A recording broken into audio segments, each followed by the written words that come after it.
The following is an EHC media production.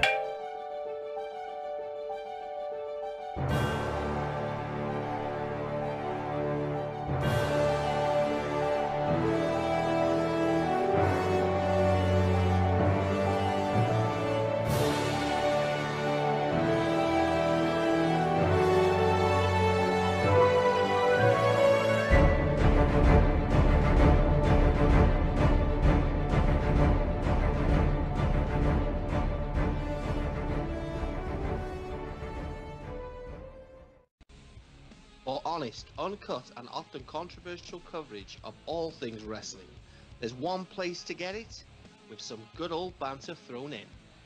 Join the Butcher and myself, two-time Knowledge Champion Mike Larkin, along with your host Dazzy Dangerously, every Friday for the Max Wrestling Podcast, with championship specials every 2 to 3 months.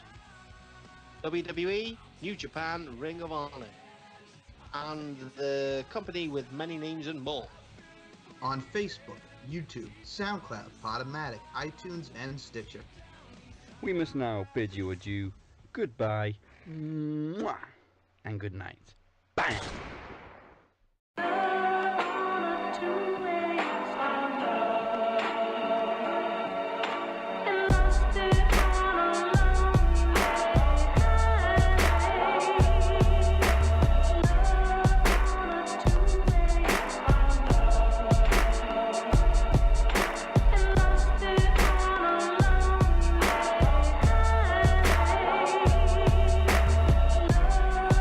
What's going on, wrestling fans? Moses Marquez here of Smart Mark Radio.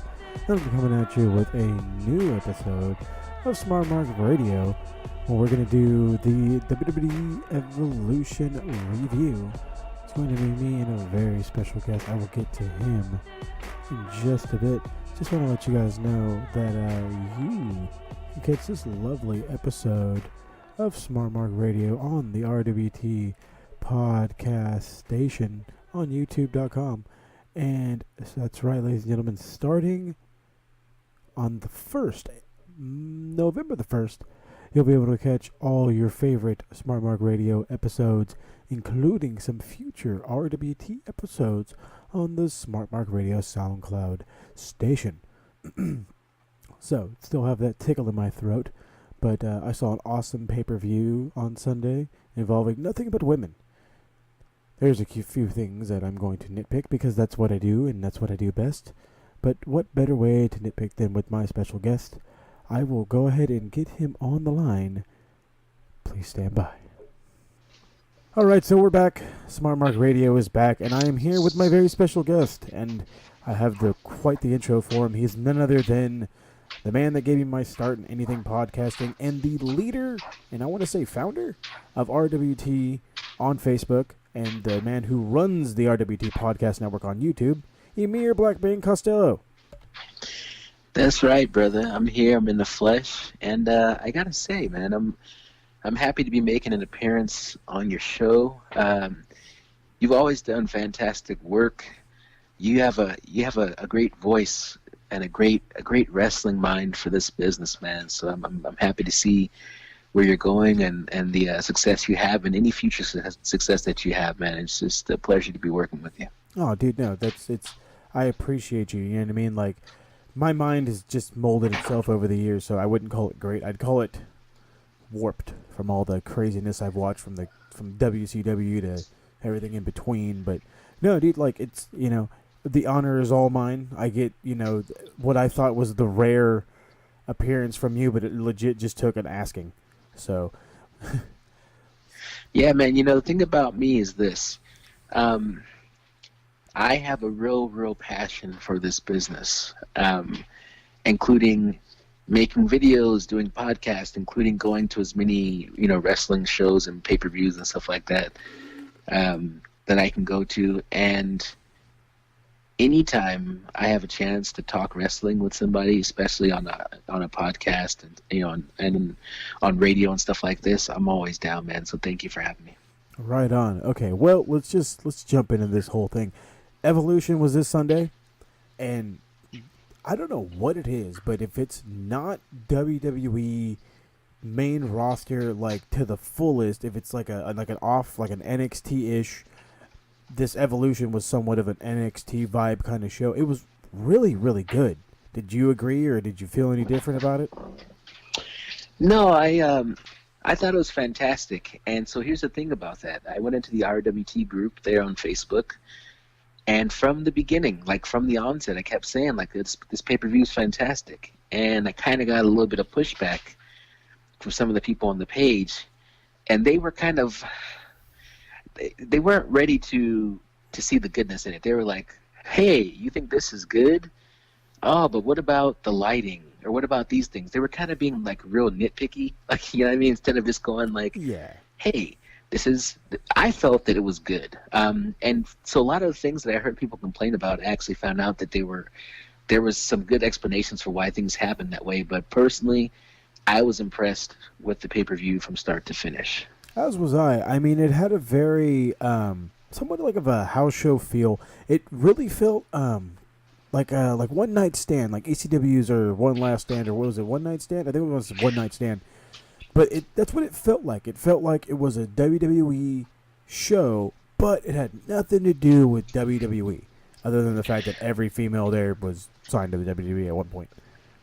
Yeah, you know, some new faces and stuff like that, especially with the finals of the Mae Young Classic. And let me tell you something real quick about that whole house show feel. So a lot of the house show feel came from the fact that the set was very low key. It was very minor compared to like what a typical pay-per-view set would look like. And then the lighting wasn't super good. And what it turned out was that Raw was going to be, I can't remember where Raw was emanating from, but there wasn't going to be enough time. This is the thing that doesn't make sense, okay? There wasn't going to be enough time for them to get the stuff from New York, which is where Evolution was, to wherever Raw was going to be the next day. So all the professional equipment and all the professional lights and most of the professional crew went on down the road to whatever that next city was where Raw was going to be, which kind of left the Evolution pay-per-view with the bare minimum in lights, crew, and stage setup, and that's why it looked like a house show. Okay, WWE, you actually have multiple rings, a billion lights. Like, we couldn't get this one part figured out, but honestly, for me, I noticed it, but it wasn't enough to take away from the great wrestling that happened. No, I fully agree. Like, to be honest, like the lighting, I just felt like it was a little darker. You know what I mean? Like, I didn't really see any negative to it. It felt more of like an indie show, you know what I mean? Where it was all focused on what's going on in the ring. There's not a big, gigantic, elaborate set for these people to make their entrance. Granted, it looked good for being plain. It looked like the one that they used during house shows, and it worked well. The low lighting worked well. It was awesome wrestling throughout the night. I mean, there was, in my personal opinion, it started off a little rocky, improved. We had 3 absolutely incredible matches, but I got to do this rant because it's fucking killing me.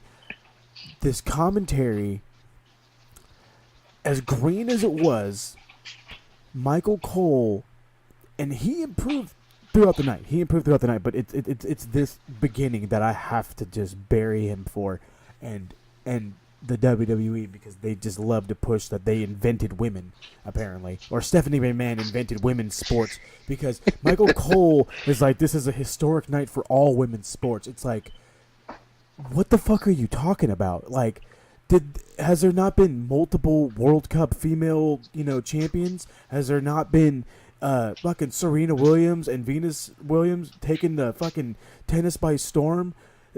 Like, have there not been females that have done it? That have made it, that have made an impact? Ronda Rousey, the lady that's fucking main eventing your goddamn show, she broke all the barriers she could in mixed martial arts, to the point where she even won a fucking belt, or not a belt, but won a medal in the Olympics for fucking judo. So this Stephanie McMahon invented women's sports thing it's really like chapping my ass, dude. Like, I'm sick of it.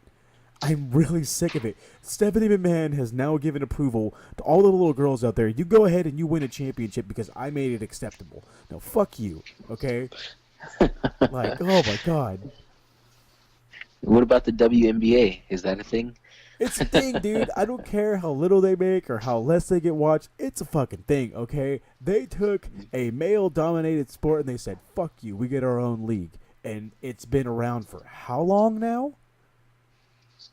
You know what I mean? Yeah. It's like, so maybe like soccer might be more watched than WNBA, but the fact of the matter is they're there and they have a fucking lineage. They've been there for so long. You can't deny that. You can't deny the WNBA.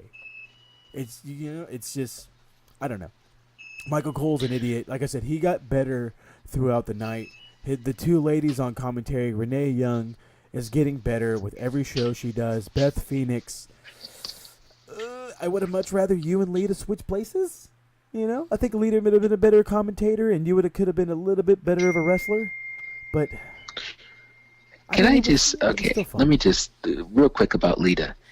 I get it. With the thong, you're trying to be nostalgic, but you honestly look like a sumo wrestler. Like, you know how sumo wrestlers wear that thing that goes up their bum? You know what I'm saying? I don't really know what it's called. It was around her fucking stomach, and it looked like if that was the wedgie she has like the longest ass crack I've ever seen. Why was her thong so thick? Like, did she... Okay. Seriously.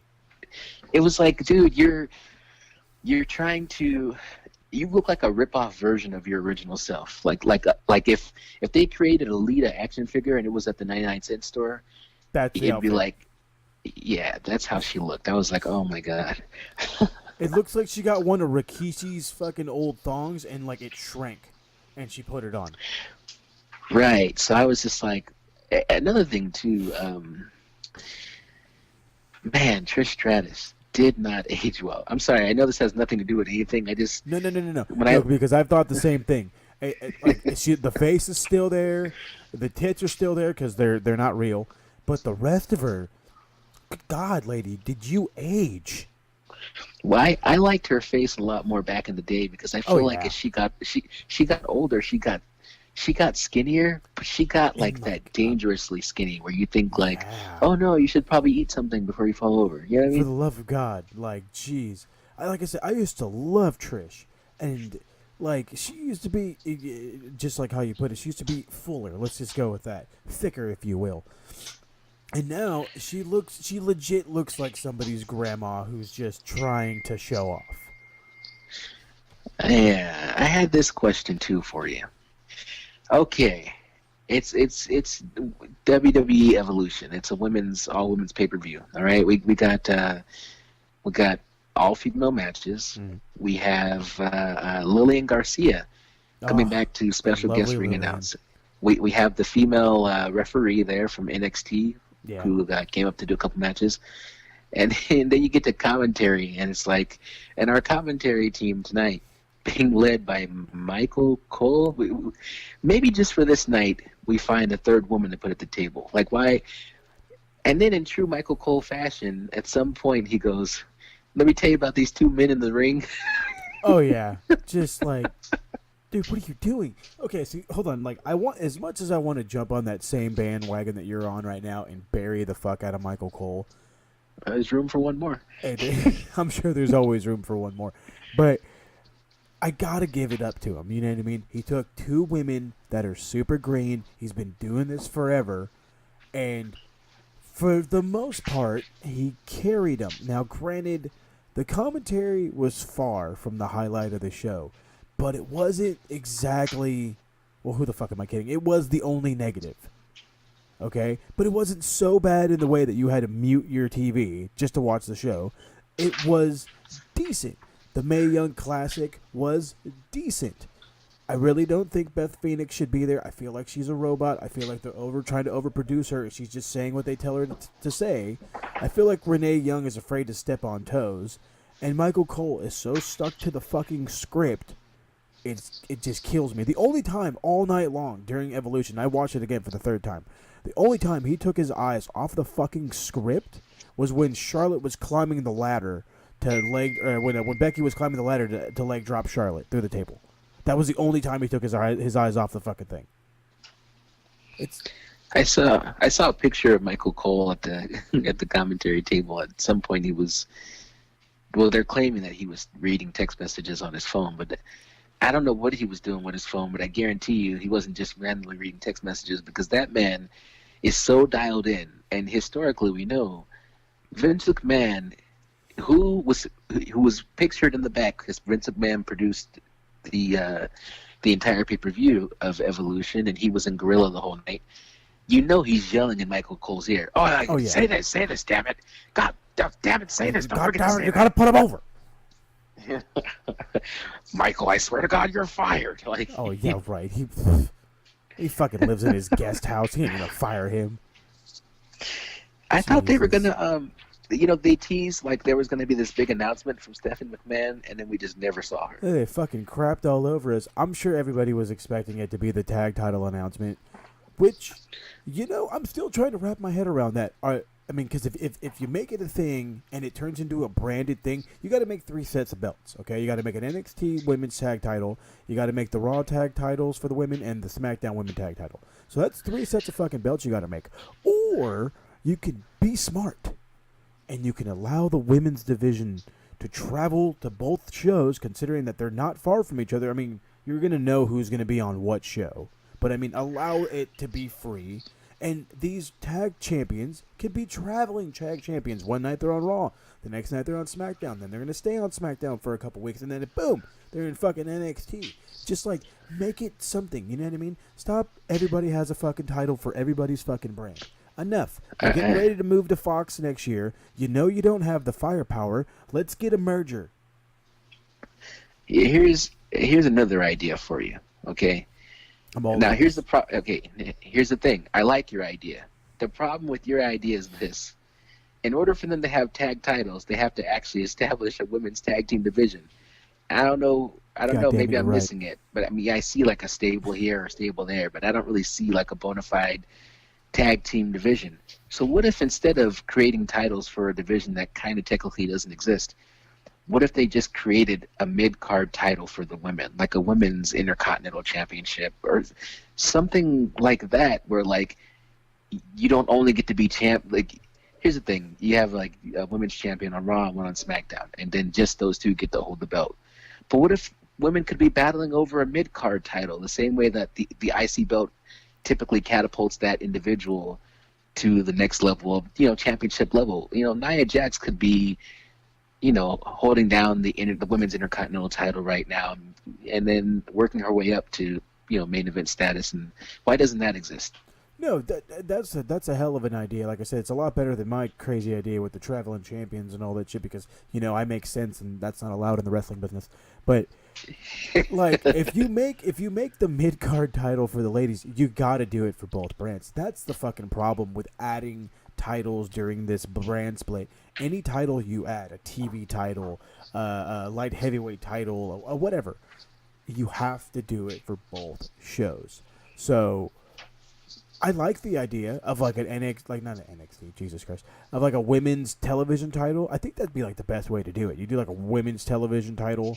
It could be defended on TV all the time. It doesn't have to be. It's not like every TV championship was defended every week on TV.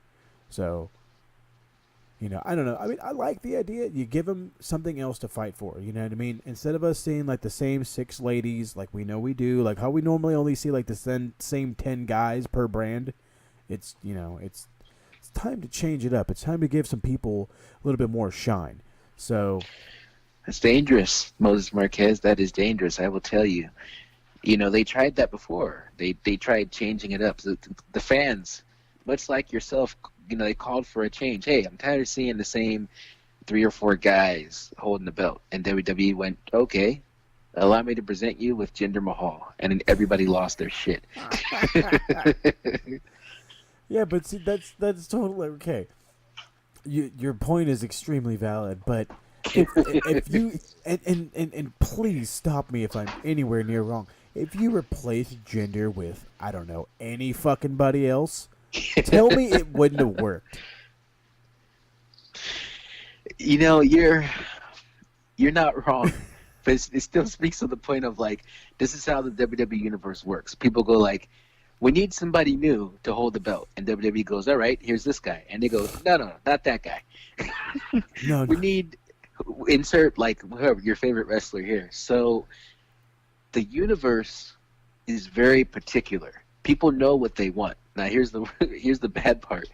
Vince McMahon is kind of an asshole, and obviously that's an understatement. So he'll go like, "Oh, you want somebody new? All right, I'll give you somebody new." But he gives you the person that you least want to have the belt, and then he goes like, "Well, we listened to our It's universe. like, oh, you wanted said somebody new. Yeah, Like, so that's what you got." The problem is that's exactly how they think too. They're just like, you want somebody new? Who the fuck is that guy? I haven't seen him. And they throw him out there, and it's like, who the fuck is this jabron? It's fucking Jinder Mahal, fresh off of jobber matches and comedy bullshit, trying to fucking kill people like Finn Balor with a fucking rolling elbow. Like, and then killing everybody with his Colossus during his fucking title run. Like, oh my god. Let me ask you this question, Moses Marquez, because Go I want for to it. understand the logic of Vince McMahon. Oh yeah, don't we all? All right, wait. Maybe you can give me some insight, because I'm a little confused on this. Okay, I'll so do the best I can. he puts the strap on Jinder Mahal, right? You're with me so far. God, it gives me a headache just thinking about it. Yes, I'm with you. Okay. Everybody except for me, I was a fan of it because obviously I'm a fucking weirdo, but everybody else hated it. Right? You're Everybody's one in a like, million, I bro, fucking that's hate for this. sure. This is the terrible thing. We'll stop watching wrestling. And then Vince McMahon, or somebody, it had to be Vince, went like, okay, nobody likes this. Now AJ Styles shall be champion. That's how it went down, right? It was like it was going to be like Oh yeah. Jinder versus Brock, and they went, no, it's not. And then they Like, put the fuck title no, it's not. on AJ. Now, help me get this part. Vince McMahon goes, Roman Reigns is going to be the face of the company. And then everybody goes like, no, not Roman. And he goes, yeah, Roman. And then that's how the story ends. Like, so Because why was it acceptable to stop Jinder Mahal's push when nobody wanted it? But when because people scream how much they don't like Roman, Vince goes onward and upward with this guy. you want to know why, and I'm going to tell you this. And this is straight from the mouth of Vince McMahon. Jinder Mahal used to not be ripped, and then he got ripped. That's how you get a title shot. Have you ever seen Roman Reigns without his fucking flap jacket on? He's ripped. God damn it. And he's Samoan. So that's why you give him the fucking belt, and he's our guy. Well, I mean, like, to give you a real answer, they've loved the guy since he was in NXT. He was going to be the guy no matter how we fucking felt. Whether we loved him during his, oh, we're ignoring him in the Shield thing, to, oh, dude, we're sick and tired of him. He's the leftover Shield, blah, blah, blah, blah. And now I don't know a single fan who doesn't feel sorry for the poor guy. And, I mean, we have every right to. He's fucking battling leukemia, for crying out loud. But, you know, still, like, what the fuck? You know what it is, too? It's this challenge. Okay, so Vince McMahon, everywhere he goes, all he hears is like, oh my God, Vince is a genius. He's a wrestling genius. And nobody could deny it. So, when Vince McMahon wakes up in the morning and he goes, good morning, damn it. I think Roman Reigns is going to be the face of the WWE. And the universe goes, no, he's not. And then Vince goes, I'm smarter than you. And you can't see it yet, but I'm going to make you see it. And then for like the next 6 years, he just goes, you're going to see it. Watch. You're all going to be wrong, damn it. Watch. You're all going to see it. And then like we're in the year 7, he's like, any day now. He can't give up, because the idea is that he's the smartest person in the room.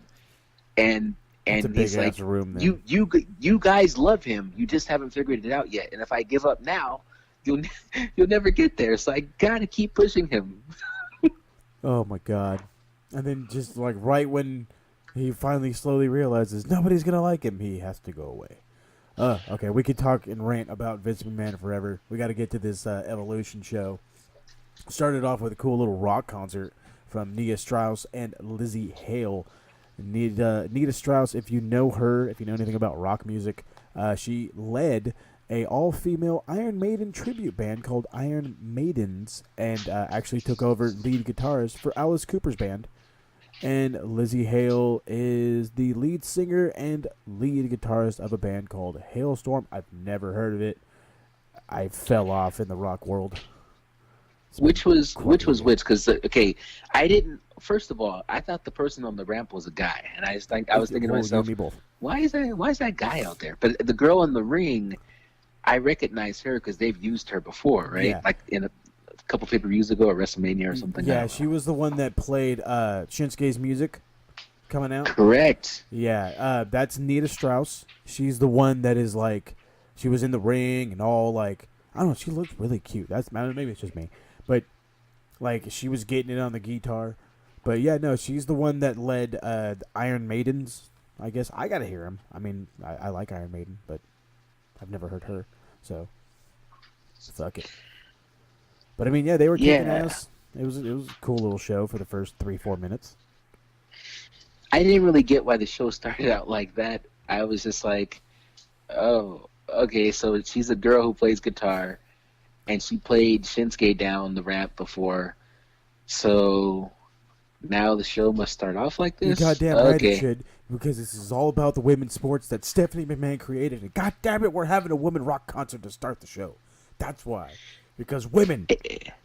Yeah, it gets weird when, like, you go, okay, this whole show is about women. And it's like, all right, we get it. Let's get to some wrestling. And they go, well, hang on. First of all, women. We got to have a woman guitarist.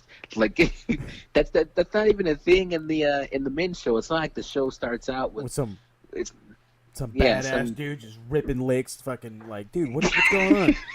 Yeah, he's gonna play like, Seth Rollins' song. Okay, well, his fucking solo was done 2 minutes ago. What the hell is going on?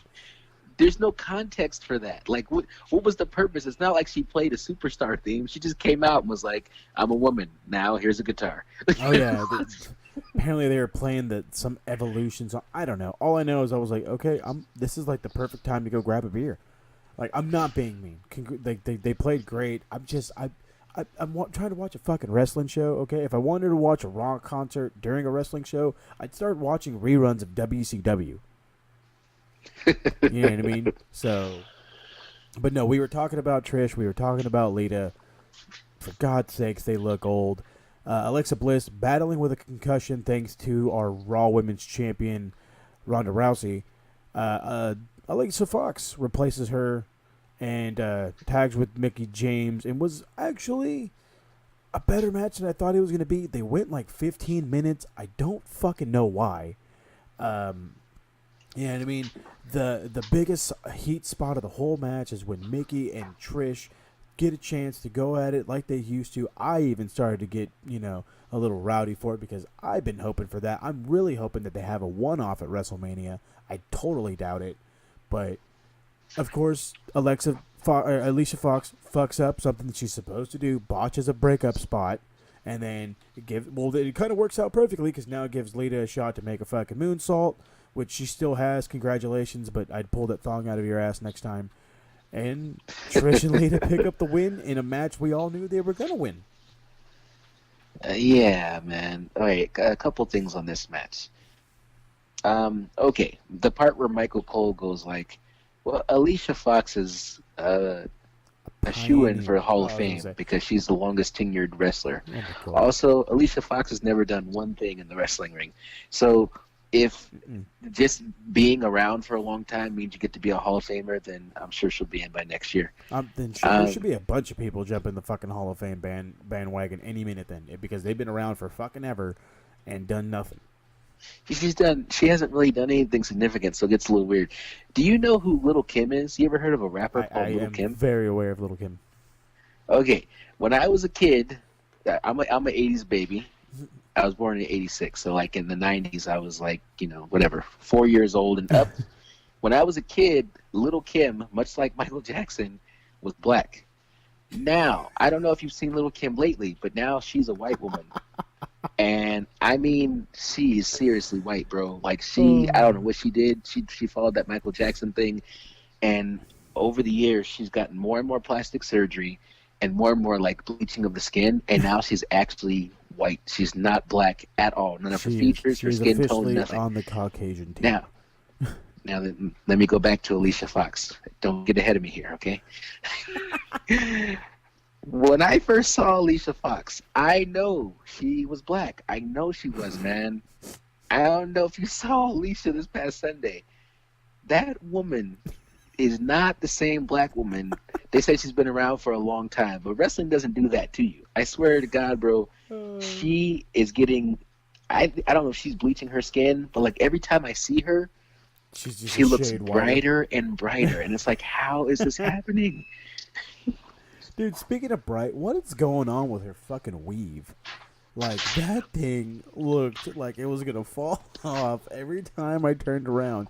It was the weirdest thing. I was like, is that fake? It's going to come out any second, isn't it? It just was. Yeah. I couldn't take my eyes off it. Her hair has never been good.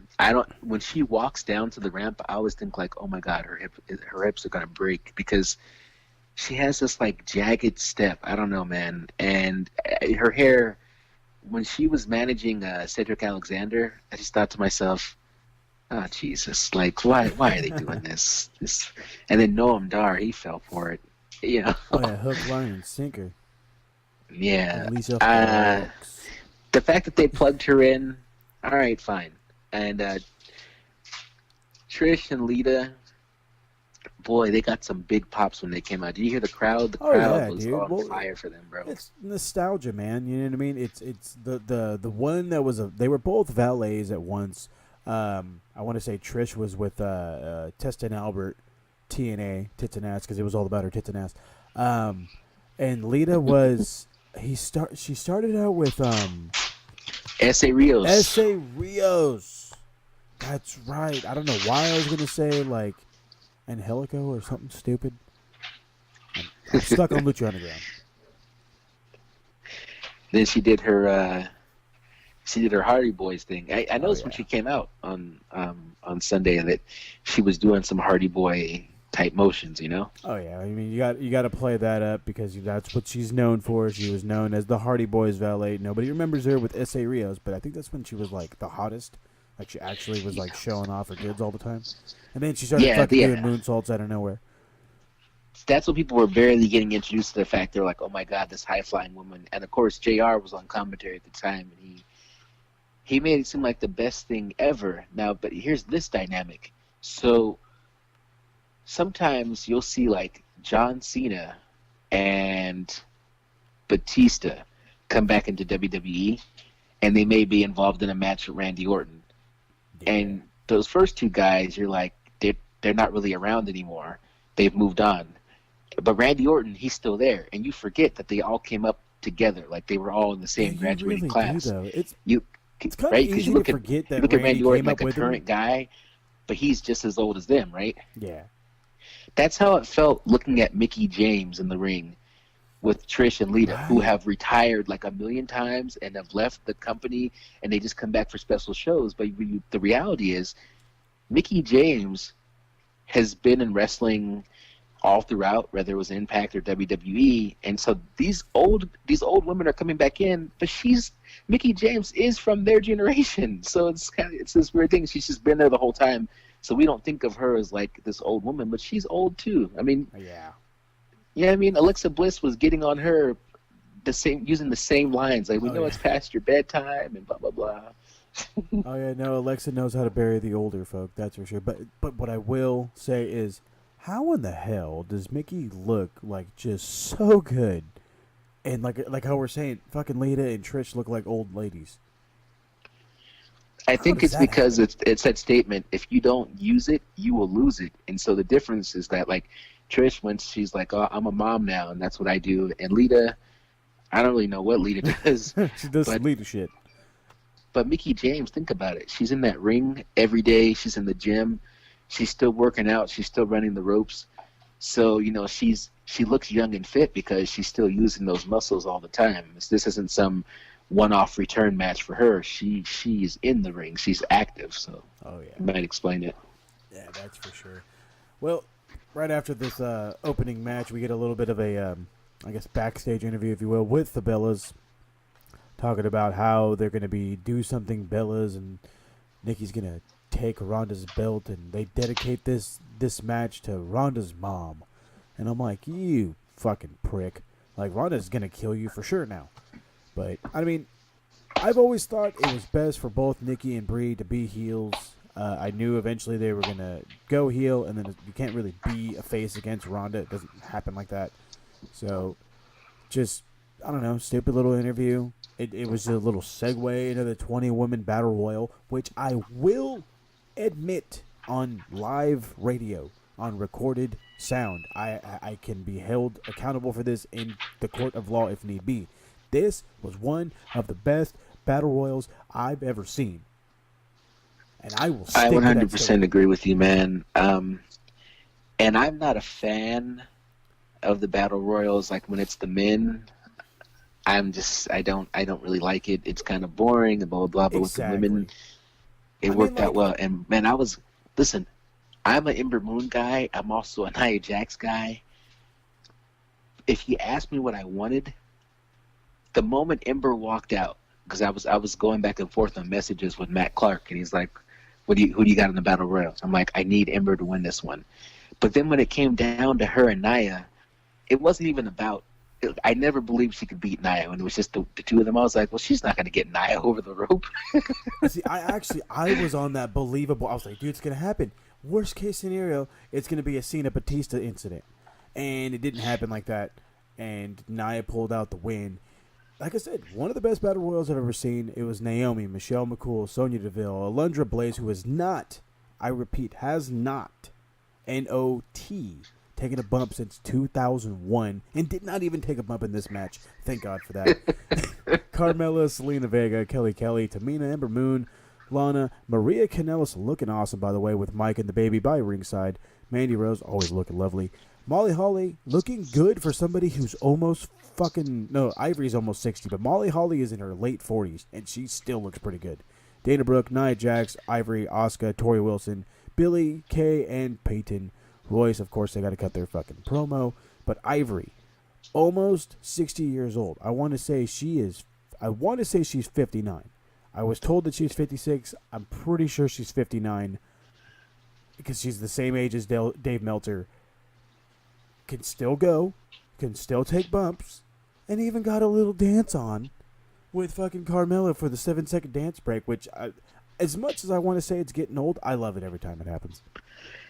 Yeah, I love it too. And, speaking of the fact that you mentioned that Mike Kanellis was in the crowd, the fact that the camera panned to the crowd throughout the night and showed different men that were there to support their women, I thought that was kind of cool because, like, normally the guys are in the ring and they show the wife and kids in the crowd, but this time it was the men and the babies that were there to support the women, and it was like good for them for being, because a lot of men was like, oh, we got a night off, but these guys who took the time to show up, and I don't know if they wanted to or if it was a work obligation, but like Jimmy, is it Jimmy that's married to Naomi? Yes. Jimmy Uso, right? Yep. He was there. He was there to really support his wife, and I was like, look, it's good for them. Good for them for coming out and showing support to the women. Yeah, absolutely. No, that's like it was awesome to see that.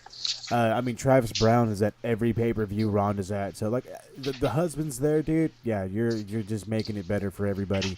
But, I mean, like I said, amazing battle royal, at least in my opinion. Selena rolled out underneath the ring. She thought she was going to beat she thought she was going to win it all. They land on the apron. When Nia throws her out, she fucking hits Tamina like right in the fucking face with Selena's knee, and I'm like, dude, her fucking nose, and I'm like freaking out.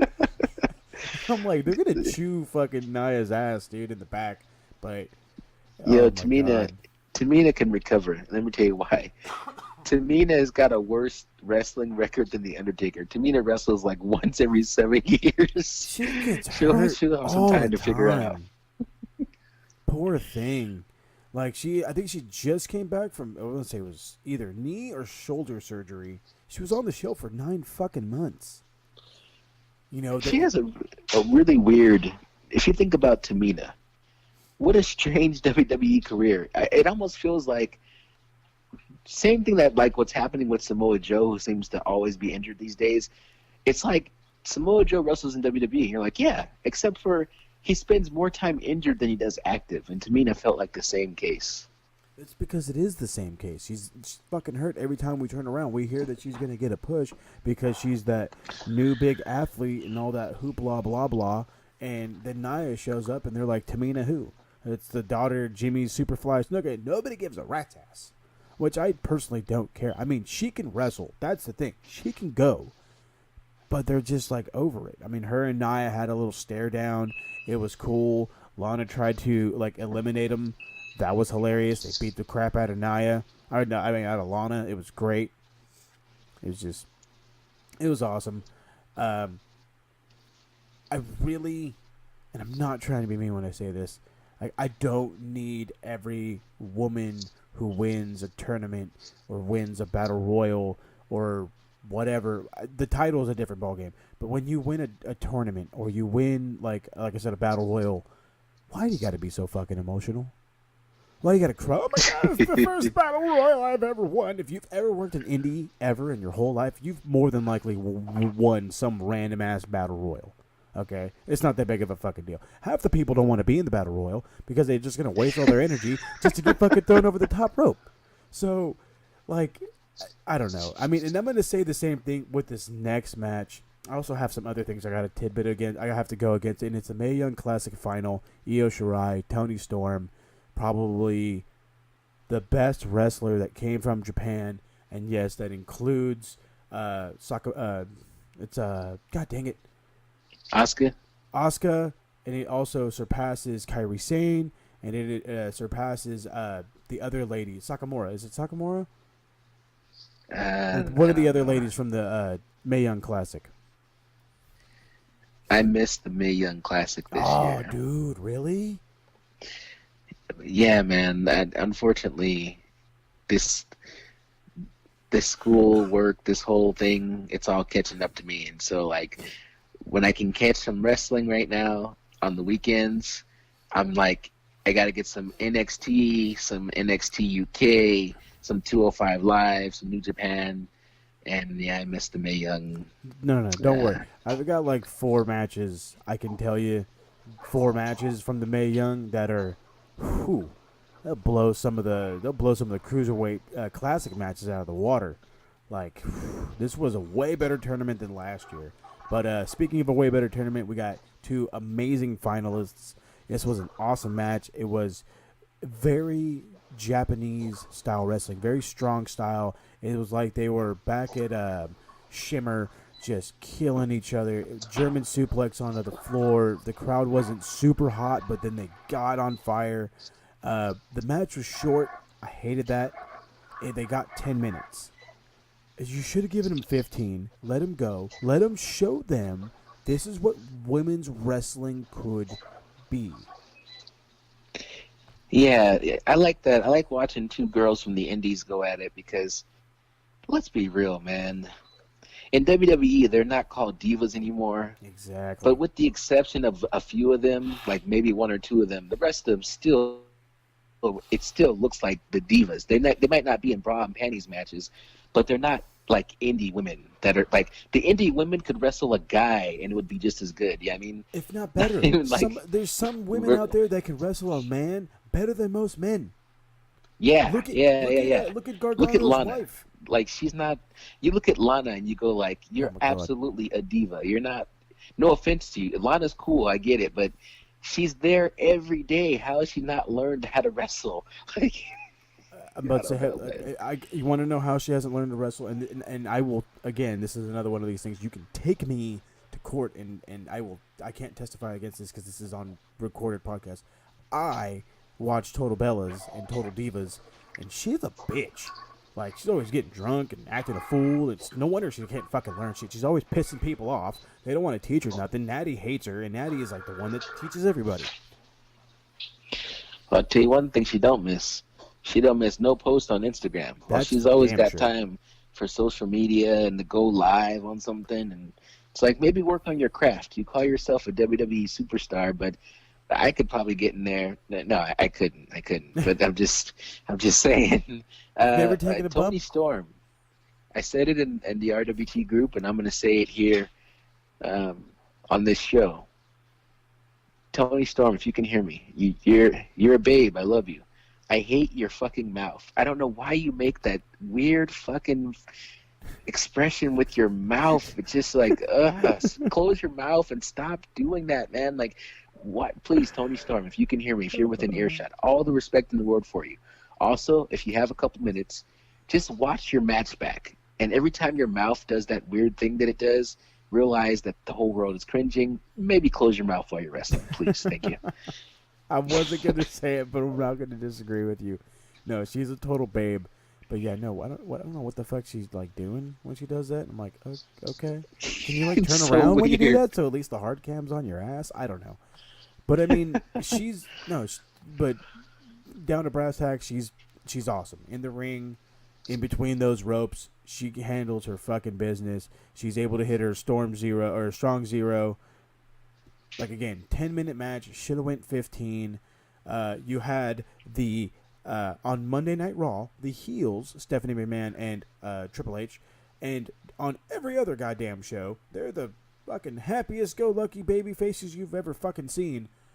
So they're standing there with flowers and this awkward-ass fucking trophy, and Tony's crying her eyes out, and it's like, okay, this is great. Thanks. You know, like, we're probably not going to see you for a while because you're too busy in the UK, so...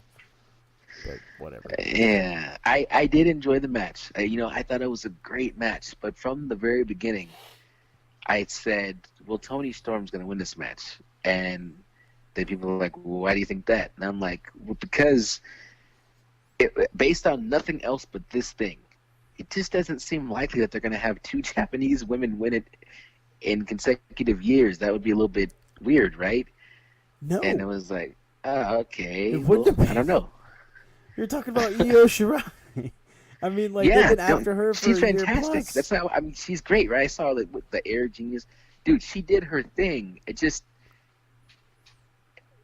to me, it seems a little strange if you have a Japanese woman win the tournament again, like you did that last year. Maybe I don't know. I just thought, oh, it's not likely that they're going to do that. Now, just so happened I was right. I could have easily been wrong. But if she would have won, she would have deserved it, and she's amazing in the ring. I just would have thought to myself, well, that's two Japanese women in a row. What's going on? Which is like, it's obvious that Triple H is booking this thing because he's just got to scoop everybody out from Japan. Okay, that's how that would have been the giveaway right there. It's like, okay, well, somebody booked it different this year because the white girl won, so it must have been Vince. Well, yeah, Vince was in Gorilla the whole time. He's like, God damn it, I can't have what the fuck's her name out there winning. Storm, I could say that. He's probably telling her, Vince McMahon is a weird guy, okay? Like, the things that other people think are weird, he loves shit like that. So he's telling the referee in the referee's earpiece, tell Tony to do a thing with her mouth, damn it. No. Tell her to do it 3 more times. Tell her the hard cam's going to focus on it. Oh, my God. Oh, Jesus. So, and I ignored this whole match. Again, call it what you will. Bayley, Sasha Banks, Natalya against the Riot Squad. I was cooking dinner, you know. I had responsibilities, children to feed, yep. You know, that whole nine.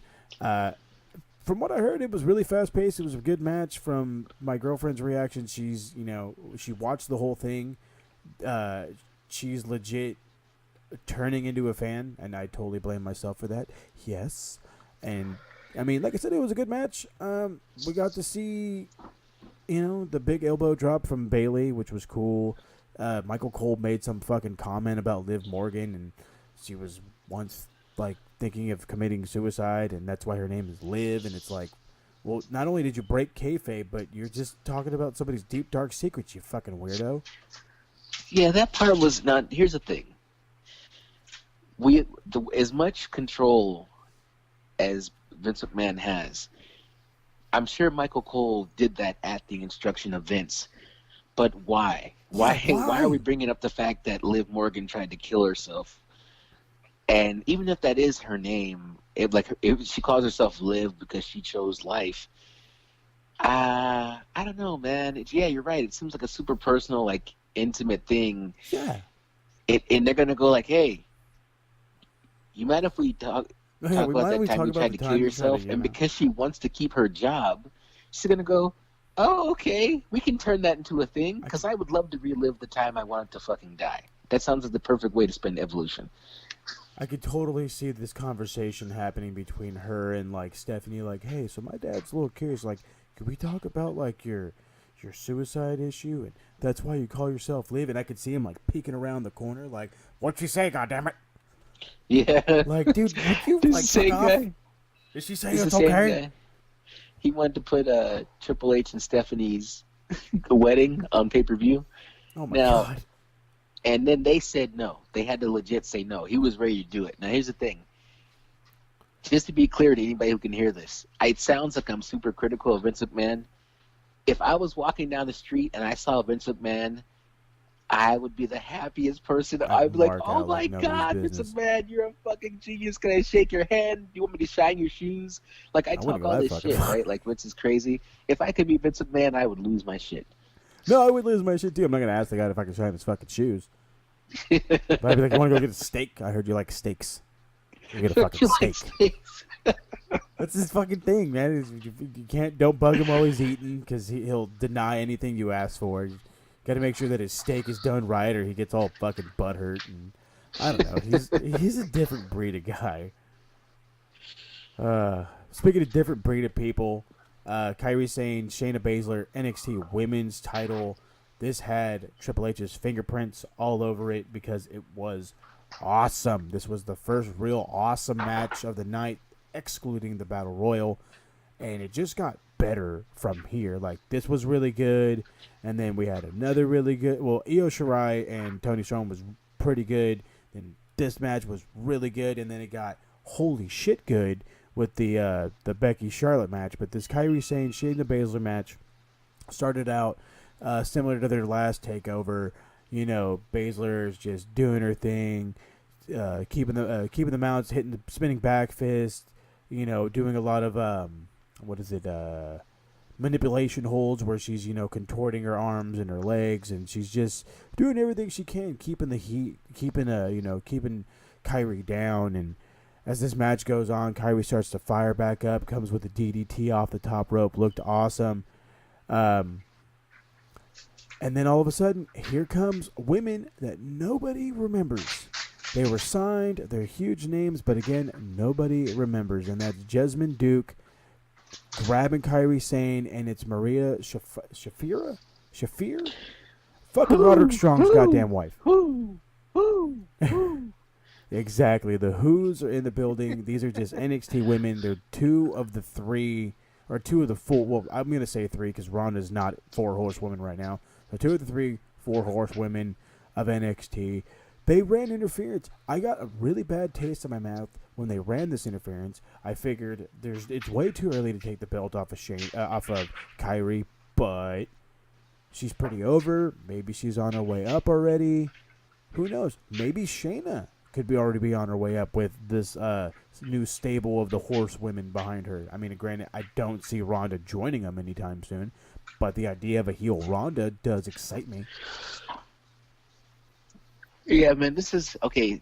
So I want to talk about the finish of the match, and it was the only part of the match I didn't like. So WWE sometimes they're enamored with the idea of like the hero who was too good to tap, the person who passed out because of the pain. Like they're such a warrior. They're such an amazing, like, combative person. It's like they couldn't tap out. They refused to give up, so they passed out because of the pain. But see, okay, so you got historically Stone Cold Steve Austin. He's in a sharpshooter being applied by the excellence of execution known as Bret Hart, right? Mind you. Pouring blood. Pouring blood. See, blood all down his face. And the iconic moment where he lifts himself up off the mat and he's screaming in pain, blood pouring into his mouth. And then at a certain point, he goes back down on the mat and he just stops moving. And they're like, he passed out, and they call the match. Now, that's a great moment, but you know what I thought was a better moment? When Chris Benoit was facing... Yeah, I said it. Yeah, calm down out there, Internet. I said it. First off, right? if you're getting any heat from out there, then they can have to go through me first, okay? This is like a hardcore Chris Benoit fan, regardless of what happened. I mean... Yeah, all right? Let's get into some Chris Benoit. Chris Benoit is in a triple threat match against Shawn Michaels and Triple H. The WWE Championship is on the line. Shawn Michaels tries to super kick Chris Benoit. He ducks it and then flips Shawn Michaels over the top rope. Triple H tries to hit a pedigree on Chris Benoit. Benoit reverses out of it and puts Triple H in the crippler crossface. Triple H is flailing, arms going crazy. At any moment, he looks like he's going to tap. His hands are shaking. The crowd is they're on the edge of their seats. Most people are on their feet. They're screaming. And then his arm goes down, and you think he's passed out. And all of a sudden, he comes back to life again. He's shaking his arm. He's shaking his arm. He's shaking it. And then finally, he taps out. I like that. I don't like the part where, like, Kyrie Singh, they just go like, oh, well, she went to sleep. What?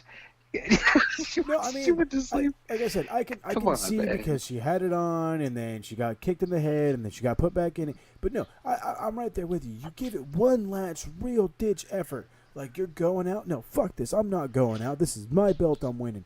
And you fight out of it. You make it look like you have just rage has taken over you, and you got to do something about it. But instead, she's fucking out. And then and you and I discussed this. What happened to the old-fashioned 3 arm raises? The arm gets raised once, it falls to the mat, and the arm gets raised a second time, it falls to the mat, and then on the third arm raise, it starts to fall to the mat, but then the arm catches itself, and then she starts going crazy again, and then at that point, maybe she can't escape and she taps out. But they didn't even do any of that. They just went like, Kyrie had a long day, and now she's taking a nap, and we're going to move on to the next match. The fucking refs all looking at her like, is that in? Is it in? Is it in? Is she asleep? Is she sleeping? Do you hear her snoring? Okay, ring the bell. I can hear. Like, ding, ding, what ding. the fuck? I'm right there with you. Like, the match was great, and then the finish just went. To me, we're possibly looking at a new stable, probably on the main roster, a lot sooner than I'm sure we'd like. So, but I got to talk about this match because this was such a good match. I had to rewatch it, and it was so good that every time I rewatched it, my girlfriend had to rewatch it with me because it was just so awesome. Becky Lynch, Charlotte, last woman standing, the first last woman standing match for the SmackDown Women's Championship. I don't know what to say. I can't explain this match. All I know is these ladies went to fucking war. Okay? As best as you can go to war, they went to, and I mean, go to war and not leave bloody. They went to war. Okay? Kendo, the Singapore cane shots, just ripping them on. There was the giant leg drop from the top of the ladder through the announcer's table. The big spear to the outside. That figure 8 in the ladder. Like, this match was just so good. Like, I can't, it was awesome, I can't do man. it. I mean, I like I said, I can talk about it forever, but it was just awesome. This match, let me tell you something. This match was the reason why anybody who didn't look at Evolution and think this is one of the best pay-per-views of the year, if you didn't think that after seeing this match, fuck you. Seriously. Like, Sasha, okay, look, I used to think back in the day that the best matches that ever being put on in the women's division was any time Sasha and Charlotte went at it. But now I see Charlotte and Becky, and I'm like, oh my goodness, these matches are insane. And here's the thing, WWE has a knack for like having a great match like that happen and then screwing it up at the end. Like if that was a men's match, let's say AJ Styles and Shinsuke Nakamura were having a great match, and then all of a sudden one of them gets low blowed because fuck you fans, or like somebody gets gets hit with double disqualification or something stupid. It'll be like, how many times, Moses Marquez, have you been watching a great match and then out of nowhere some dumbass finish and you're like, you ruined it. It was so good and then you ruined it. But this match, it was like they went like, how about we just do something good for once and actually have a good finish. And then Charlotte Flair, she didn't. I love it when a true heel like Becky Lynch gets a clean victory. Like she just flat out won. There was no cheating. She won. And then look at the crowd. You see what happens, Vince? This is how you make a star. Oh, yeah. The whole crowd got behind Becky. they were when her theme song stopped playing, the crowd continued to sing it for her. Like this is perfect. Like, I was not a Becky Lynch fan before she turned heel recently. I didn't get the whole Becky Lynch thing. Now I can't get enough of her. Like, I'm on board, man. No, Becky Lynch is awesome. Like I said, this match was awesome. Becky Lynch at one point actually buried Charlotte under announcers' chairs, a piece of broken table, and some folding chairs, which, mind you, during this time, while she was stacking all these objects on top of Charlotte, why wasn't the fucking ref counting? He was like, no, don't put that on there. No, that's going to scratch her legs. What are you doing, you fucking asshole? Start counting. Okay, I have a good explanation for this. So, when you do a last man standing match, WWE 2K18 or 2K19, every time you touch the person, so let's say the person's on the ground and the referee's counting, and then you go and you kick them, the referee now has to start to count over. So here's my theory. Every time she added something to the pile, technically something touched Charlotte again. So instead of just restarting his count for every item, he just went, okay, well, I'll wait till you're done stacking, because this has to be exactly like the video game. Oh, yeah, they're just like, up, like, one, okay, new piece, one, like, okay, what the hell? But, yeah. Okay, so lastly, I got to top off this awesome match with the power bomb through the table from the top rope. Oh, ouch. So sick. Just ouch.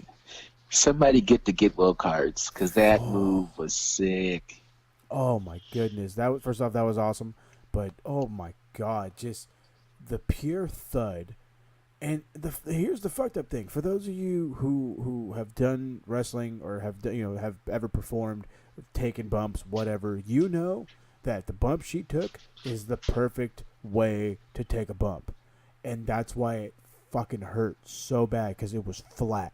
She landed flat, top of the shoulders, then the rest of it followed, and just that whopping half-inch pad on the ground does nothing for nobody. I don't give a shit how long it's been there.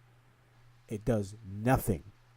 I've taken bumps, some on cement, and that pad, it'll help if you're, as opposed to cement. But when you're on that pad all the time, you're taking bumps on that pad all the time, it means nothing. It fucking legit means nothing. And then especially from that high of a distance, it's oi. I just can't. The look on her face when she hit the ground. Okay, there have been a lot of men who have taken bumps like that, and on impact, they literally shit themselves. Oh yeah, that or they're just screaming to their head, "Fuck!" Yeah, I mean, it just, when you hit the ground that hard, the body's reaction is to vacate. Oh yeah, just vacate the bowels. You're dead. Right. The look dead. on Charlotte's face. Charlotte looked like, oh my God, why did I let her do? Why did I let her do that to me? And it was perfect. And then she still got up and sold the count, and like not being able to get back to her feet. Like, yeah. What a beautiful, beautiful match, man. I don't have any complaints about it. I loved it. No, I will say that it's definitely in my running. It's definitely in my top 3 for women's match of the year, and easily in my top 10 for overall match of the year, because I've seen some shit from all the Impact, from watching Impact and watching New Japan and watching PWG and everything in between. This match stuck out from every different kind of show you could watch. And again, just like you said it, clean victory. I love it. I'm glad that this ended cleanly. So now we get to see Ronda versus Becky at Survivor Series. I'm quite looking forward to it. I'm looking forward to it, man. It's going to be awesome. And of course, I'm going to be in the building so I can see it live, man. Where's this one going to be at? The Survivor Series going to be in L.A.? Los Angeles. Yes, sir. So then that is where I'm attempting to get my TakeOver tickets. My first pay-per-view, I really want it to be a TakeOver. This is what I got. going on the docket actually for the next 3 months. I'm going to take over War Games, then Survivor Series the next night, and then in December I got tickets for TLC, which will be in San Jose, Bailey's hometown. I was there last year for Payback when she lost the belt to Alexa Bliss. And then in January, I have tickets already for TakeOver in Phoenix and the Royal Rumble the following night. Ooh, good lord. So for the next 3 months, I will be at every WWE main roster and NXT pay-per-view. That's fucking awesome. I totally envy you. I will be at the Raw on December the 10th here in lovely San Diego, California. It will be my first Raw, so I am plenty excited about that. I will also be going, if I play my cards right and I make the missus happy, of course, I will be going to my first ever WWE pay-per-view, I guess you can call it that, but it will be TakeOver, NXT TakeOver War Games, because it's in lovely LA, which is a whopping 2 hours from me. So it's definitely something I want to make. I know Survivor Series is somewhat out of the question, mainly because how expensive tickets get, and I am a cheap man. So that's just RWT is gonna be in the house, bro. Me and you, Ted P. De Niro is coming along as my guest. I know Harold Joseph Hunter III is gonna be there with his girl. Moni Lynn will be in the house, and a couple other RWT guys. Eric L. White will be there. So who knows, man? At some point, we might all have to link up and get like a group picture or something like that. We're totally gonna have to do that. And then let's put it like this: if you guys are staying that long, and if I plan on staying as long as I plan on staying, getting a hotel room, and we're all gonna sit down in front of a couple of mics, and we're gonna go crazy. That's for sure. But something I wasn't so crazy about, but it was okay. Ronda Rousey, Nikki Bella, Raw Women's Championship, the main event of the evening, if you will. I'm really not going to go into this match as in detail as I probably should. I just want your opinion on why is it they feel it necessary to take these women that are shooters, these women that could kill people like nobody's business, and you make them sell their fucking ass off. I am sick and tired of watching people like Asuka and Ronda Rousey sell for 90% of their match for a 10 fucking percent fire up and beat the shit out of them. They need to start squashing women. That's my opinion. Asuka's dead now, and it's all Vince's fault. And Ronda is slowly going down the same trail. And I assure you, by WrestleMania, she will be nothing more than another part-timer. Here's the problem with Ronda Rousey and what you want from her. You want her to squash women. Ronda Rousey can squash women in the octagon. I want her... Hold on. I want to interrupt you, and I apologize for this. I want her to be the female version of Minoru Suzuki. That's what I want Ronda Rousey to be. That's what Ronda Rousey should be. A real shooter. Minus all the Suzuki gun nonsense. Suzuki is a wrestler, and Ronda Rousey's a sports entertainer. You expect her...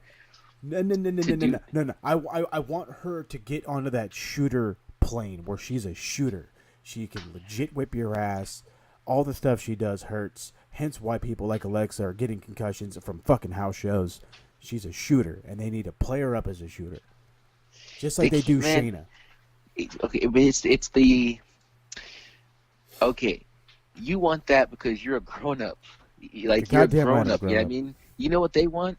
They want every little girl to want to wear a Ronda Rousey T-shirt, and little girls don't respond to violence like how we do. So they got to make Ronda Rousey, dude. Ronda Rousey is a kid in a candy store. Every time she gets in the, do you hear her? She calls her spots so loud, it's like she's screaming them in my ear. She's like, "Hey, she's is getting everybody ready to ready? Okay, she's getting ready to drop Nikki, and she's like, "You ready?" Oh my god. She's so excited, dude. Remember when she faced the night that she won the title from Alexa? She like grabbed Alexa by the arm, and then she starts giving this speech. And she's like, "Everybody ready to see a new Raw Women's Champion? Are Oh, you yeah. guys ready to see a new Raw Women's Champion? She All was right, so let's go. jazzed. It's like she's holding Alexa's arm the whole time. I'll break it. Maybe don't give away the end of the script, like the end of the She's like, I don't give a shit. I'm fucking Ronda Rousey, goddammit. You're gonna hear what I have to say. But I mean, like, her spots are so loud. It just reminds me of John. You know what I mean? All right, Canadian Destroyer, hit it. Like, what the fuck? It's here's the thing. Ronda Rousey is somebody who is living her dream. Her dream was never to be in the Olympics. Her dream was never to be a UFC bantamweight champion. Her dream was to be a WWE superstar. And here's the problem. She can be like the tough guy in the UFC and put on that intimidating face, but in WWE, she can't hide her smile. She's so giddy. She's so excited to stand on the top rope and have an entire arena chant her name. And she's just loving it, man. Like, she has a childlike excitement. And it's hard for her to be the tough guy and to be a shooter because she's got that big-ass smile on her face. It's like me. I'm in this promo challenge. Nobody believes I'm worth shit because they're like, all you do is smile. We can't take you seriously. Oh, yeah, it's like, nice going, guy. Well, no, okay, Yeah. I will admit that the one you did about Robert, and you're like, I'll slap him in the face when I see him. You had me going. I was like, oh, shit, what happened? And then here goes fucking Robert. Oh, yeah, this guy. Oh, that sounded great. Like, what the fuck? I mean, you fucking had me. That's for sure. That was a fun day. I was like, dude, I'm just gonna go live right now and just watch this. It's Ted Pete De Niro.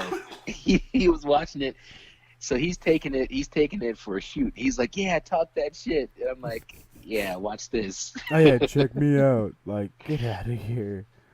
And I just but no, that promo challenge is awesome. I'm loving all of them that are coming out.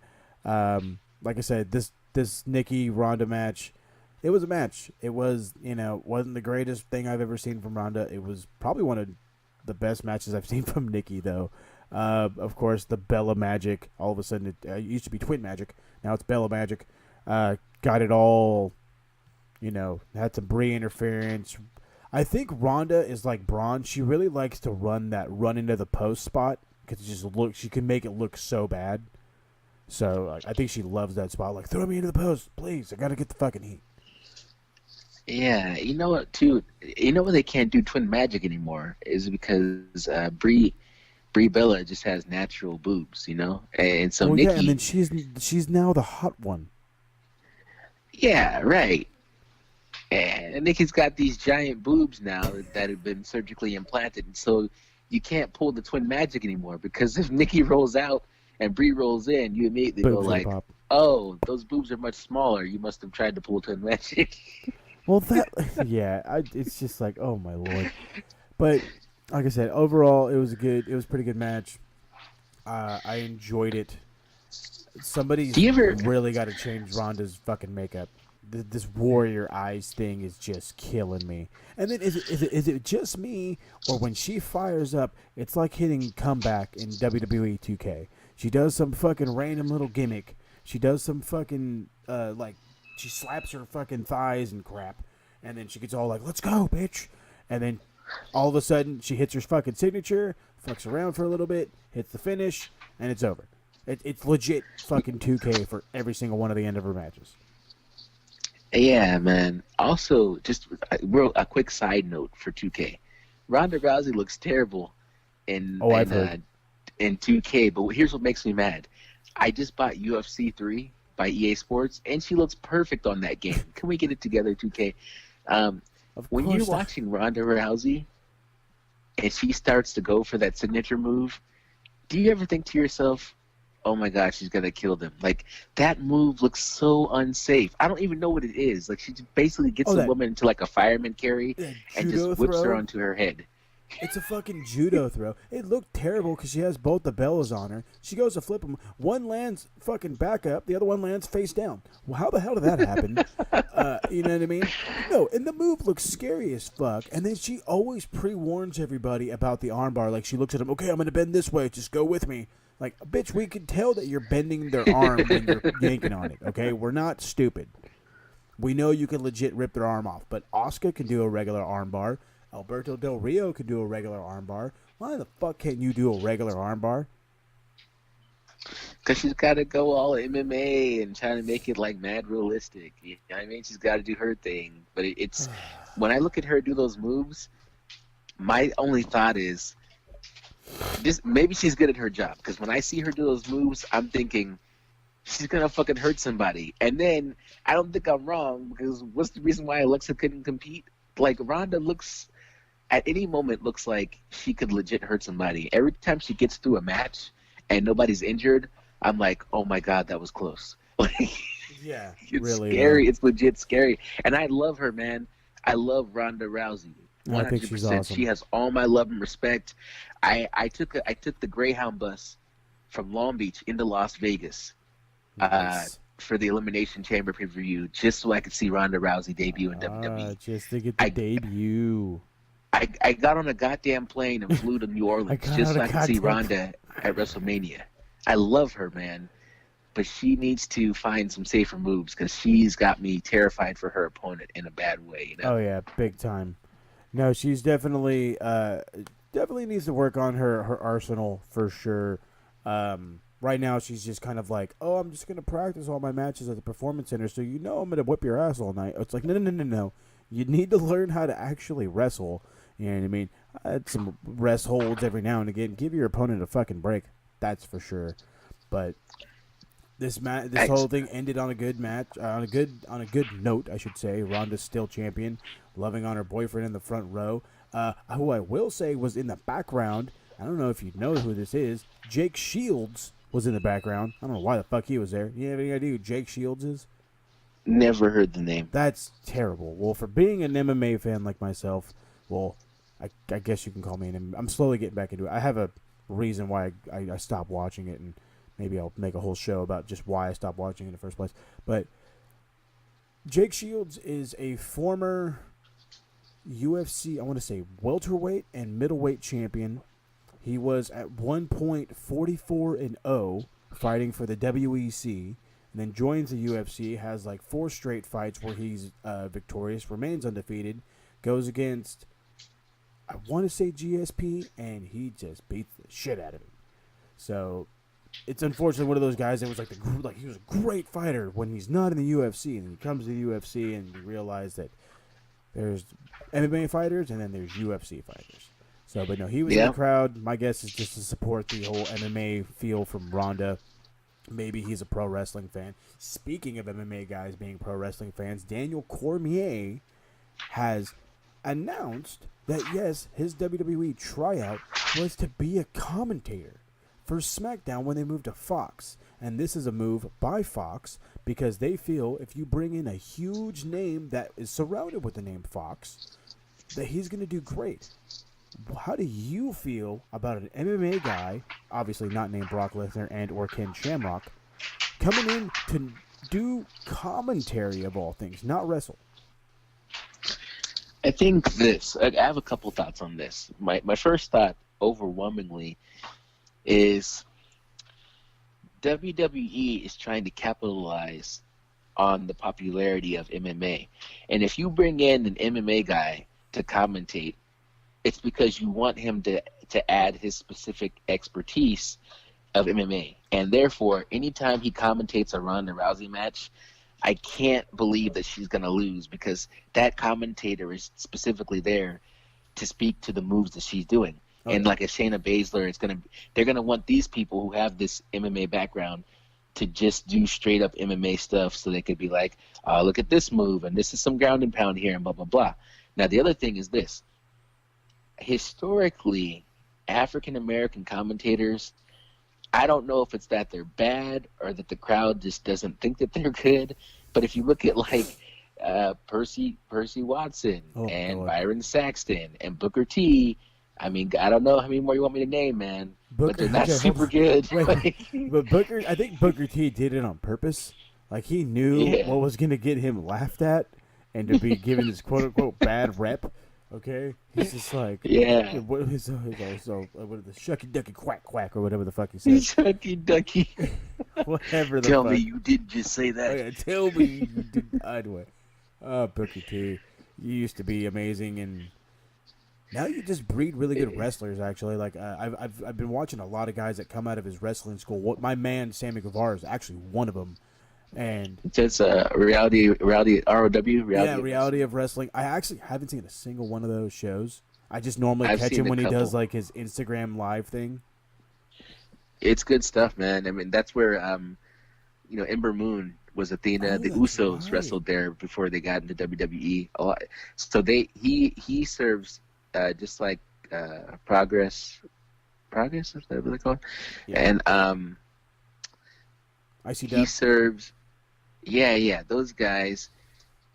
He is like college to the NFL. Like they pick talent from his shows to then go into the WWE. You know what I mean? He's a talent pool for WWE, which That's is what's they have a up. great working relationship. Also, another African American guy, David Otunga, on commentary. First off, So- David Otunga was there because he's fucking huge, okay?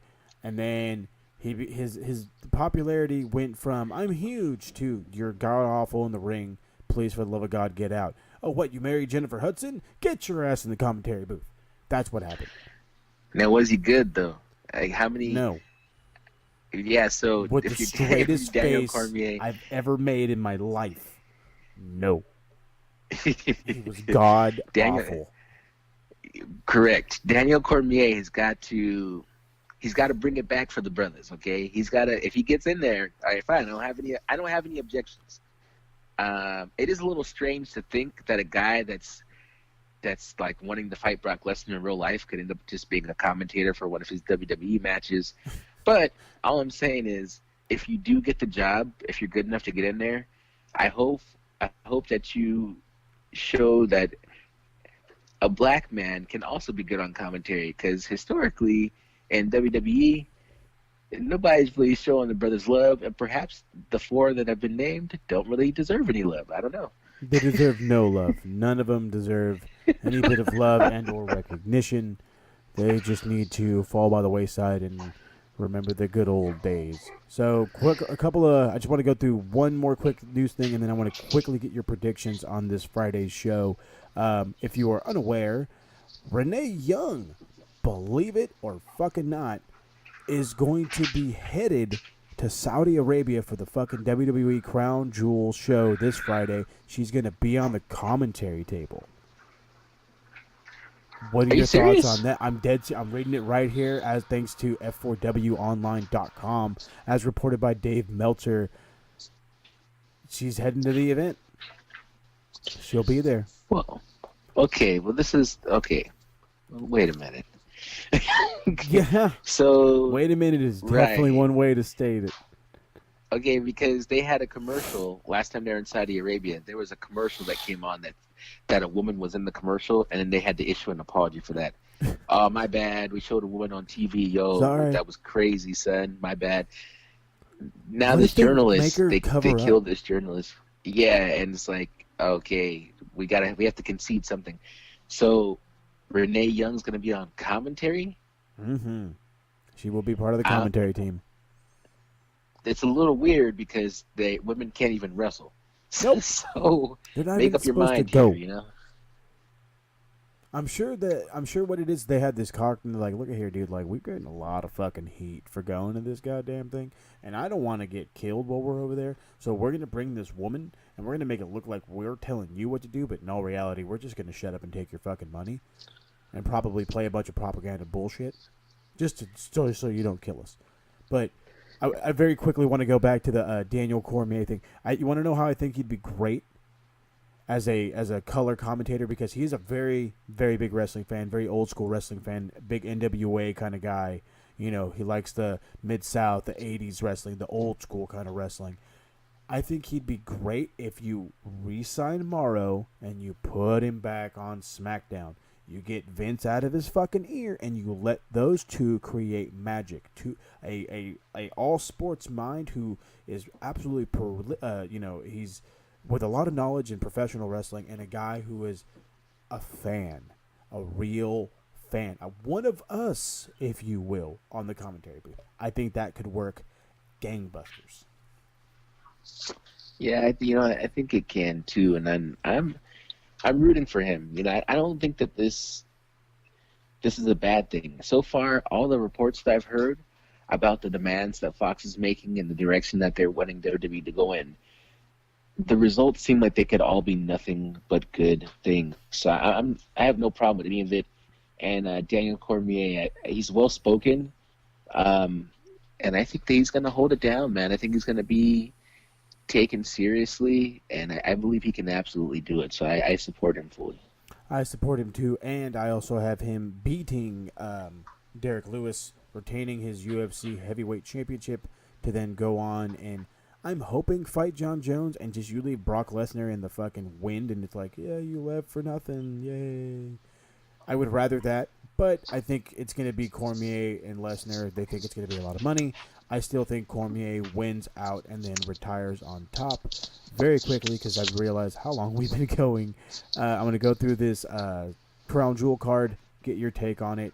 Got the SmackDown Tag Titles, Sheamus Cesaro taking on New Day. Who you got? Sheamus Cesaro, they just got the belts back. It would literally be so stupid if New Day took them back off of them that fast. So I'm going with Sheamus and Cesaro.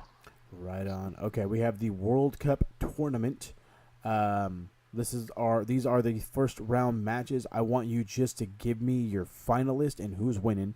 We got Bobby Lashley taking on Seth Rollins, Kurt Angle versus Dolph Ziggler, Jeff Hardy taking on The Miz, and Rey Mysterio taking on Randy Orton. Rey Mysterio's got to be in the final because he just came back. And can you read me just the other participants that are not Rey Mysterio? Sure, we again? got Bobby Lashley, Seth Rollins, Kurt Angle, Dolph Ziggler, Jeff Hardy, The Miz, and Randall Keith Orton, who you've already beaten with Rey Mysterio. Correct. Seth Rollins. Seth Rollins has got to go in the finals against Rey Mysterio. Perhaps Dean Ambrose comes out and cost him the match, and Rey gets crowned the best in the world. But the whole thing is bullshit because anybody who could actually be qualified for the best in the world is not even in the match, and that's including before John Cena was removed from that match. So fuck it. Well, yeah, considering that the best in the world is currently on a cruise. So Exactly. I mean, have you seen any bit of that cruise? Like, I've been seeing pictures and shit. That shit looks fun. I hope they do it again next year. Yeah, it looks like a lot of fun. Harold Joseph Hunter III has the fear of open water and doesn't like to be around people. So he's posting the most pictures and every caption. And he posts all these pictures in the group and he's like, I hate this. I would never do anything like this. It's so funny. He's like, nope, I'm staying home and looking at your fucking pictures. I agree with you. I see Rey Mysterio winning this whole thing. I don't see the point of bringing him back, pushing him in this tournament if you're not going to win. I love the idea of him versus Rollins. I think that'd be the killer match, and I think that's the perfect way to go. So we have the no longer AJ versus Daniel Bryan, since Daniel Bryan got his title match on SmackDown. I did not catch it. I'm sure it was awesome, but Joe interfered, to my knowledge.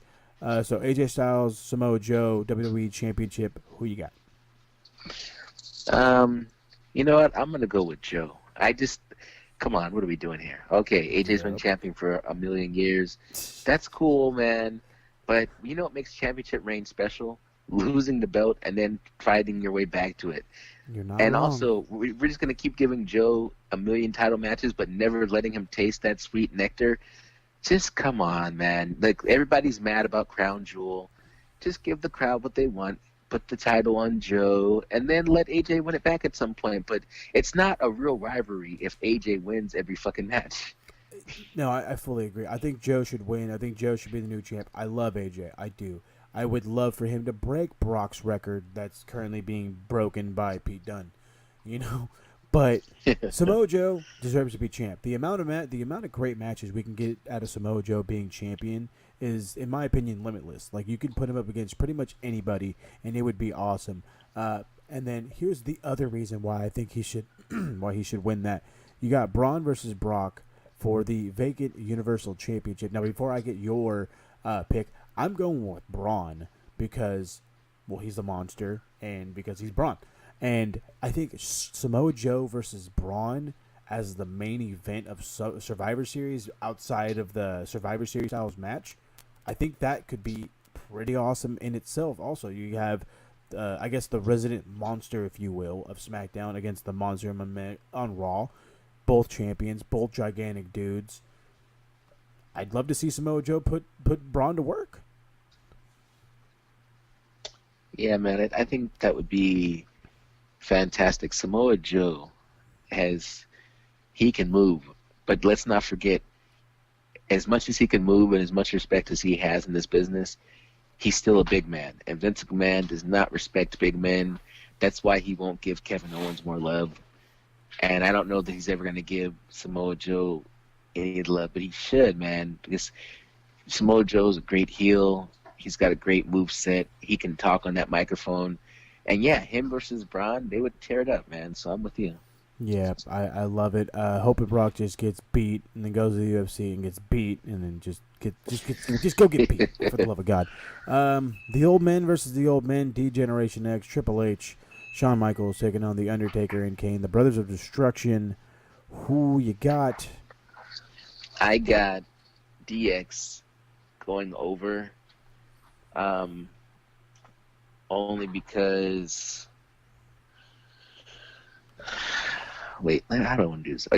Triple H won. He won in Australia. Won.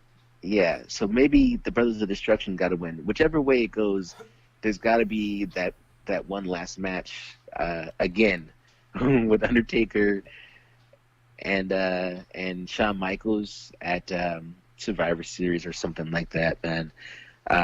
So Shawn Michaels can finally get a victory over Undertaker. So damn. I guess I'll go Brothers of Destruction based off the fact that Triple H went over last time. I'm gonna agree with you. I think that Shawn's getting paid a lot of money to go to Saudi Arabia, and they plan on paying him as much as they can to keep him around to put on entertaining matches, probably against Daniel Bryan, probably against AJ Styles.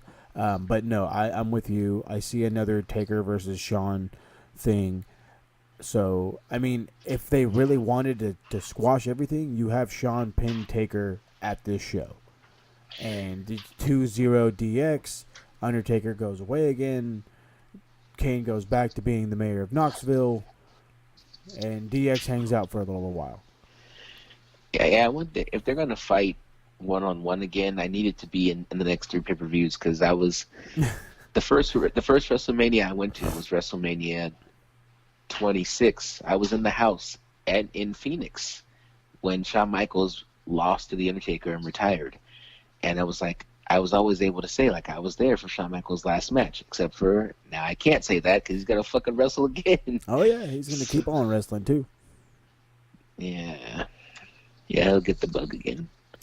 That don't they always do. So that was everything we got. We went through the whole Evolution thing. We went through our bit of predictions for the Saudi Arabia show, rambled about nonsense, commentators, and all that fun jazz. I saw this morning that you posted a new episode of War on Raw. What other projects are you working on right now? Yeah, man, that War on Raw episode was about why I believe that Cody Rhodes will be the death of WWE. And I would tell you why I think that, but then what incentive would you have to go listen to the show? But just let that premise pique your interest. Cody Rhodes is doing something special out there, and if anybody follows suit, it's going to crumble the business model in WWE, and they're going to find themselves in trouble if they don't learn how to negotiate with men like Cody Rhodes. And as far as other projects right now, I'm just going to be hard at work on the RWT Awards, which will be out January 1st, 2019. I'm putting together the categories and getting ready to start announcing the nominees and stuff like that. So we got that coming up because it's the end of the year, Moses Marquez, and it's time to acknowledge people and their contributions. Yes, I cannot wait. I was in the running for Podcast of the Year last year, and unfortunately lost to my former co-host, Brian Green and his When NXT show, which was very good. Still actually up on the RWT YouTube page. Check them out. Granted, they're old shows, but the man does have a mind that he can ramble with. So I do have one final question before I wrap this lovely thing up. You talked about Cody Rhodes just right now. In your opinion, is the Elite coming to the WWE? Yeah, I touch on this in that episode of War on Raw. By the way, it's the best 10 minutes in the universe. Cody Rhodes is not coming to the WWE. Ooh. Not now, not ever. Oh. And I think that what Cody Rhodes has figured out is there is no future in working for somebody else. The only real future is in working for yourself. And I explained that further in the episode. It's that mentality that if everybody else catches on to the way Cody Rhodes thinks, that's the reason why the WWE is going to find itself in an early grave. And they better hope people don't start thinking like Cody Rhodes, because this guy's got the right idea. He's got great business acumen, and if he can get the rest of the industry thinking like him, he is going to change the game in a way that nobody thought possible. Yeah, I could definitely see that coming from him and the great minds around him. Rumors going around that they're going to start their own promotion, but that is a different topic for a different day. I want to thank you so much for doing this show with me. It was a lot of fun going through the Evolution card. We definitely saw a lot of things eye to eye, had more than a few laughs. So, again, thank you so much for doing this. Yeah, man, it was my pleasure. And word is bond.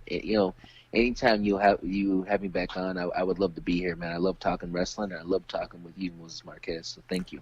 Hey, man, not a problem. Like I said, we're going to figure out either another show to review, or maybe you just might be my new co-host for Smart Mark Radio News, where we just go over all the fun, hot topics throughout the wrestling world, from the Indies to the UK to Japan to Mexico and the US, and just about everywhere else in between. This has been Smart Mark Radio. I'm Moses Marquez. I want to thank again Mr. Emir Blackbane Costello, the ungodly leader, the one, if you will, for the RWT world. Let's just go with that. The RWT universe. There you go. That sounds way better. So that's everything I have. I'm coming at you guys later this weekend, more than likely Friday, Saturday. I'm going to have a fresh episode of Smart Mark Radio News. We're going to go into all kinds of different stuff, just like always. So it's been great. Thank you again, Emir. I'm definitely going to get a hold of you sometime later on this week so we can do another one of these, because like I said, I had a lot of fun. So thanks again so much. I've been Moses Marquez. That's my man, Emir Costello. We're some smart marks, and you're not. Catch you later, guys.